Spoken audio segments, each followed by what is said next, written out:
ஏன்னா என்னடா? எனக்கு ரொம்ப நாளா ஒரு டவுட்ண்ணா, இந்த டெடிகேட்டட் கிராபிக்ஸ் ஒண்ணு இருக்குல்ல, அப்படின்னா என்ன? இன்டகிரேட்டட் கிராபிக்ஸ்னா என்ன? நல்ல கேள்வி வாஸ்திகா. யோ தேவா நீ டேய் என்னடா? சரி நான் உனக்கு சொல்றேன் கேளு.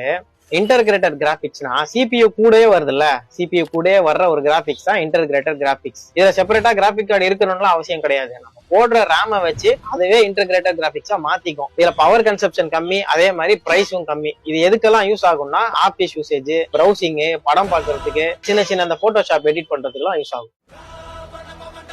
செப்பரேட்டா உள்ளே ஒரு ஹார்ட்வேர் காம்பனன்ட் இருக்கும்டா. இதுல ஒரு ரேம் இருக்கும், அந்த ரேம் பேரு வி ரேம். இதுல இன்டர்கிரேட்டட் கிராபிக்கை விட பெர்ஃபார்மன்ஸ் செம்மையா இருக்கும். என்ன ஒண்ணு, இதுல ரேட் அதிகம், அதே மாதிரி பவர் கன்சப்ஷனும் அதிகம். ஹை அண்ட் கேம் விளையாடுறதுக்கு, வீடியோ எடிட்டிங் பண்றதுக்கு, 3D ரெண்டரிங் பண்றதுக்கு, இந்த மாதிரி ஹை அண்ட் வேலைக்கெல்லாம் சூப்பரா இருக்கும்டா. டேய் எங்க போற? சொல்லி கொடுத்தல, மறக்காம ஃபாலோ பண்ணிட்டு போ.